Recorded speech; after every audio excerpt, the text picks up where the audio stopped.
Bismillahirrahmanirrahim. Assalamualaikum warahmatullahi wabarakatuh. Nama saya Siti Syarafina binti Awam bernombor matrik 078932 dan saya merupakan pelajar diploma Pascasiswazah Pendidikan dari UNIZA untuk sesi tahun 2023 dan tujuan video ini dihasilkan adalah untuk menyempurnakan tugasan saya bagi subjek sekolah dan masyarakat. Dan antara salah satu artikel yang saya dapat adalah menangani keruntuhan akhlak pada masa kini menurut Islam. Jadi itu merupakan tajuk utama saya dan daripada ini isu yang kita dapat lihat daripada jurnal yang saya dapat ni adalah krisis akhlak dalam masyarakat. Okey.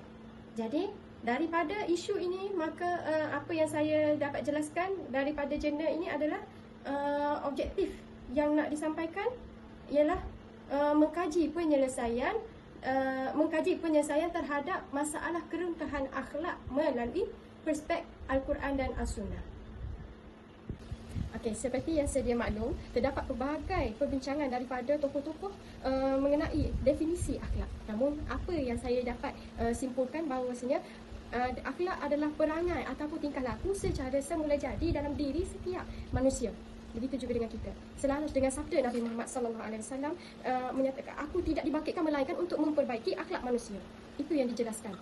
Sekiranya akhlak tidak mempunyai kepentingan dalam kehidupan seharian kita sebagai seorang Muslim, tidak mungkin ia dijadikan sebagai satu agenda yang diutuskan oleh Allah SWT kepada Rasulullah SAW. Berdasarkan jurnal yang saya analisis, terdapat beberapa masalah atau isu yang menjurus kepada keruntuhan akhlak masyarakat kini. Isu yang utama yang dapat saya jelaskan adalah masalah sosial. Masalah sosial ini ada satu krisis yang paling jelas kita lihat di masyarakat sekeliling kita. Tak kira siang ke malam ke, sentiasa berlaku maupun dalam medsos. Okey, salah satunya krisis sumbang mahram yang berlaku disebabkan oleh kurangnya penghayatan agama dalam diri individu. Dan ini jelas punca ianya berlaku dalam keluarga. Dan seterusnya, pergaulan bebas ataupun kata sikap yang tidak sopan yang menjerumus kepada setiap individu kepada aktiviti yang tidak bermoral. Contoh seperti berzina, berkhalwat. Daripada berkhalwat pergi berzina. Kemudian dari situlah berlakunya kehamilan luar nikah.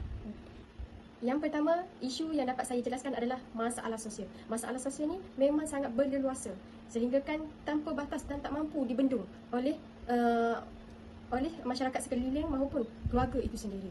Okey, salah satunya krisis sumbang mahram dan ianya berlaku disebabkan oleh kurangnya penghayatan agama dalam diri setiap individu. Yang kedua adalah dari segi pergaulan bebas. Pergaulan bebas merupakan aktiviti yang tidak bermoral yang hingga boleh menjerumuskan setiap individu itu kepada perbuatan berkhalwat, berzina, yang memberi kesannya adalah hasilnya anak luar nikah, yang mana hal ini menyebabkan peningkatan kes pembuangan bayi itu sendiri.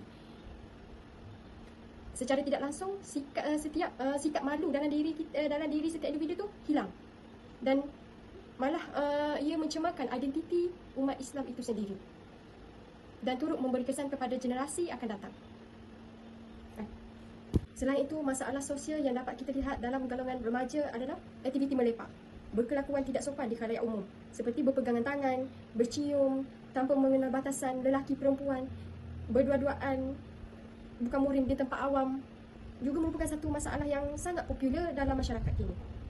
Hal ini menimbulkan keruntuhan akhlak dalam masyarakat, terutama umat Islam, kerana negara kita majoritinya umat Islam dan tiada batasan dan hampir selevel dengan masyarakat yang bukan Islam. Hilang identiti umat Islam itu sendiri dalam diri kita sebagai umat Islam.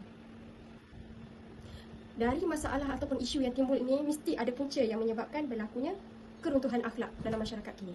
Okey, yang pertama yang saya dapat jelaskan berdasarkan analis kajian ini adalah yang pertamanya latar belakang ataupun status sosioekonomi yang rendah ataupun yang sangat lemah kerana tiadanya sokongan daripada individu dan persekitaran. Contoh yang paling terdekat kita dapat lihat ahli keluarga.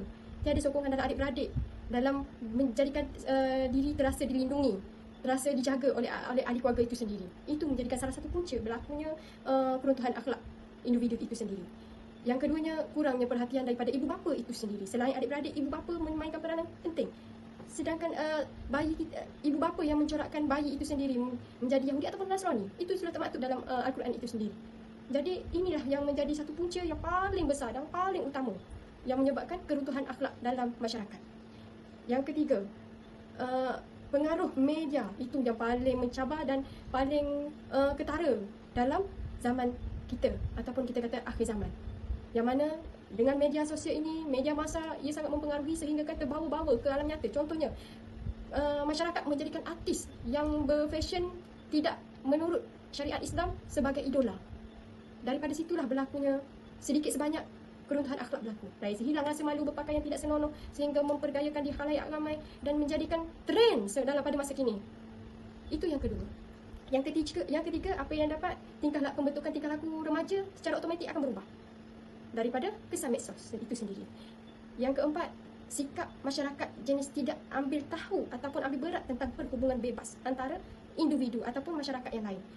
Tidak mampu untuk menegur umat Islam itu sendiri ataupun dalam kalangan ahli keluarga itu sendiri, tidak mampu untuk menegur. Sedangkan Nabi Muhammad pun menegur sahabat-sahabatnya yang tidak berkelakuan baik dan menasihati untuk berbuat baik. Ini kan kita pula masyarakat yang majoritinya Islam tapi saling tidak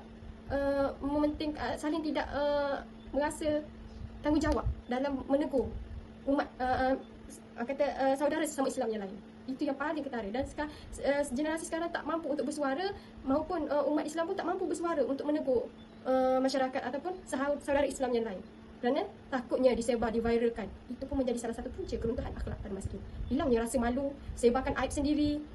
Dari situ anak-anak melihat apa yang ditonton melalui medsos dan dipraktikkan dalam kehidupan seharian. Yang itu yang menyebabkan generasi akan datang rosak dari segi akhlak. Itu yang jelas. Yang paling seterusnya, yang paling ketara dengan medsos ni adalah penontonan pornografi. Tanpa batas, pelajar maupun remaja, kanak-kanak diberi handphone, handset tanpa pemerhatian yang jelas oleh ibu bapa itu sendiri. Secara tak langsung, sebenarnya ibu bapa maupun orang sekeliling memberi ruang dan peluang kepada kanak-kanak maupun remaja masa kini untuk melihat perkara-perkara yang tidak bermoral melalui medsos. Dan itu secara tak langsung merosakkan akal pemikiran yang sihat dalam diri umat manusia sekarang. Solusi yang dapat dipraktikkan dalam mengatasi keruntuhan akhlak masyarakat kini adalah yang pertama, melaksanakan undang-undang yang berteraskan Al-Quran dan As-Sunnah. Seperti mana telah dijalankan di banyak negeri yang membuat program-program pembaikan akhlak dan program-program banteras hubungan berdua-duaan di khalayak umum dan sebagainya. Yang kedua, menjadikan Rasulullah sebagai teladan, bukannya artis ataupun artis Korea sebagai idola kita. Kerana sedangkan sahabat-sahabat Nabi pun menjadikan Nabi, sehingga kehidupan Nabi dicatat dalam Al-Quran. Perjalanan kisah hidup Nabi dicatat untuk dijadikan teladan sehingga ke hari ini. Dan yang ketiga adalah menegur dengan mendatangkan kisah ataupun mendatangkan kisah yang lepas untuk dijadikan sebagai pedoman. Memberi nasihat kepada untuk masyarakat sekini untuk mengingat kembali kisah zaman Nabi Lut, kaum Thamud, kaum Ad yang berlaku. Itu bermula daripada keruntuhan akhlak. Dan kita menegur dalam keadaan yang tujuan untuk menasihati dengan memberi contoh-contoh kisah-kisah Nabi dulu. Bermula daripada kanak-kanak sehingga ke warga emas. Itu yang dapat disolusikan dalam mengatasi masalah keruntuhan akhlak masa kini. Kesimpulannya, apa yang dapat saya simpulkan berdasarkan artikel adalah yang pertama, perbetulkan diri, perbaiki diri dan sentiasa dekat dengan Al-Quran. Kerana Al-Quran ni merupakan panduan hidup kita. Tanpa Al-Quran, hala tuju kehidupan kita tak akan lurus dan kita akan mudah jauh daripada Allah SWT. Dan yang kedua, apa yang kita berlaku, eratkan hubungan antara keluarga, saling menjaga antara keluarga, saling berkongsi masalah, dan ibu bapa juga kena memahami masalah anak-anak. Sentiasa bertanya khabar tentang anak-anak. Walhal anak tu sudah dewasa dan berkeluarga. Kadang-kadang kita tak tahu keruntuhan akhlak ni bermula daripada mana. Yang ketiga adalah cara kita berinteraksi dengan masyarakat sekeliling. Perbaiki, saling bertegur sapa, saling menasihati. Walhal kebenaran itu pahit sebenarnya, tapi kita kena berusaha kerana kita hubungan sesama kita ni kena jaga juga. Hablum minallah, hablum minan nas. Ingat itu. Dan yang terakhir adalah cuba alihkan pandangan kita terhadap kurangkan pandangan kita terhadap medsos, ataupun lebihkan medsos ni sebagai jalan kita untuk mencari keredaan Allah.